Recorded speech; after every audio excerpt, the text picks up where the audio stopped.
Christians, continuing in my mini series that I call Make Egypt Great Again. We see the new king that replaced Pharaoh, the Pharaoh that was in charge when Joseph was second in command. This new king, who did not know Joseph, had a plan to make Egypt great again.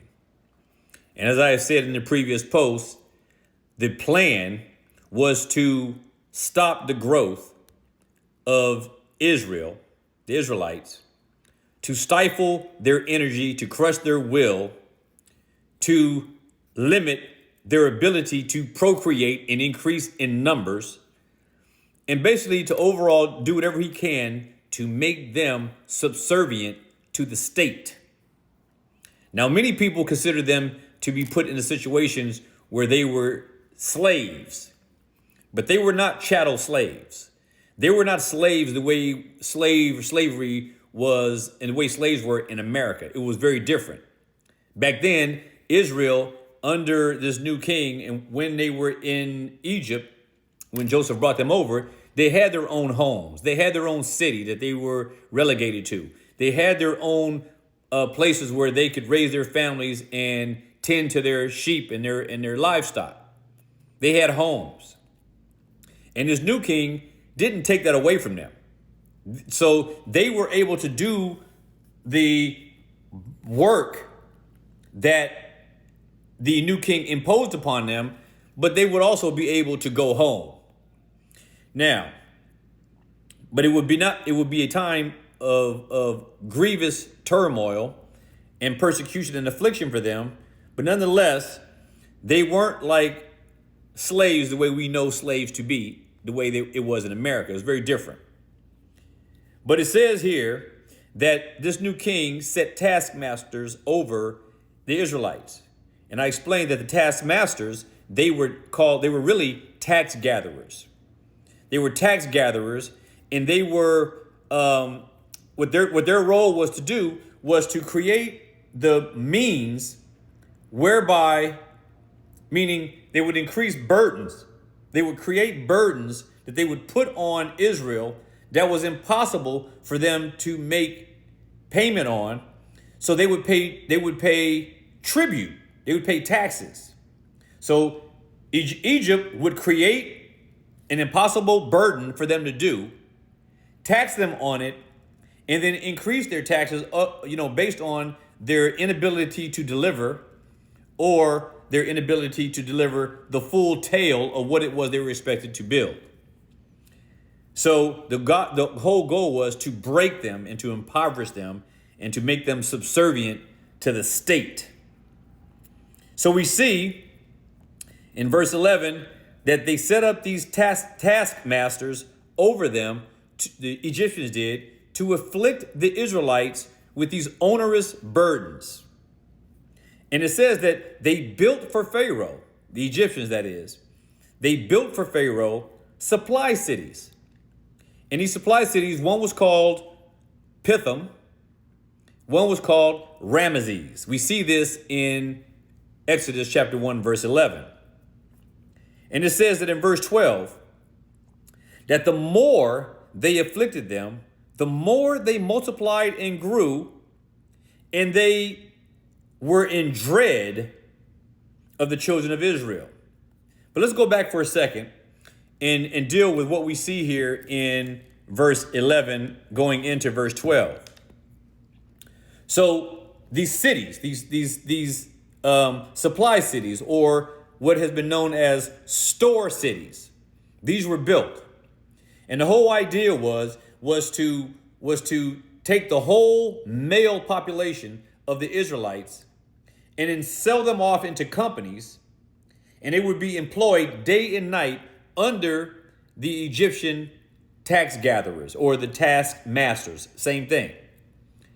Now, what would happen is they would attend upon public works, driving cattle in the fields, digging clay, and making bricks, and they would be bearing burdens, building cities, and essentially, as I said previously, they would be subjected to creating to burdens that would make it impossible for them to ever come out from under. And the whole goal of this was for the Pharaoh to have justification to subjugate the Israelites to the most severe of cruelties. And this is what they did. So these cities were also called cities of store.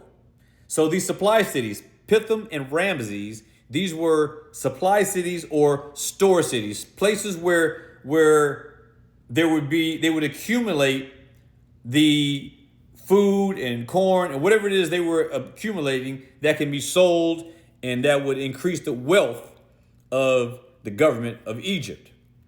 For example, in 2 Chronicles 16, verse 4, we read this: "And Benhadad hearkened unto King Asa, and he sent captains of his armies against the cities of Israel. And they smote Ihon and Dan and Albemarle and all the store cities of Naphtali." Store cities were places where goods were stored, like Fort Knox. Stuff would be stored there for future use and to be sold. 2 Chronicles 17, verse 12 says this: "And Jehoshaphat waxed great exceedingly, and he built in Judah castles and cities of store." Again, cities of store were great reservoirs where resources were maintained that had value, and it would increase the wealth of the state. We see this again in Luke 12, verse 16 and 17. "And he spoke a parable unto them," Jesus did, "the ground of a certain rich man brought forth plentifully. And he thought within himself, saying, What shall I do? Because I have no room to bestow my fruits." And in verse 18, he said, "This is what I'll do. I will pull down my barns and build greater ones. And there will I bestow all my fruits and all my goods. And I will say to my soul, Soul, you have much goods laid up for many years. Take your ease, eat, drink, and be merry." Luke 12:20. "But God said unto them, You fool, this night thy soul shall be required of you. Then whose shall those things be which you have provided?" So we see that store cities or supply cities were these areas that were designated to build up and to accumulate and to amass great measures of wealth from products that were built and made on the backs of the Israelites. And this is what Pharaoh, this new king, was doing in order to make Egypt great again. And we see that in Exodus 1:13, it says, "So the Egyptians made the children of Israel serve with rigor." Serve with rigor. So there, I will stop here in this part here, part 8, and I will pick up in the next post with part 9 of Make Egypt Great Again. Be provoked and be persuaded.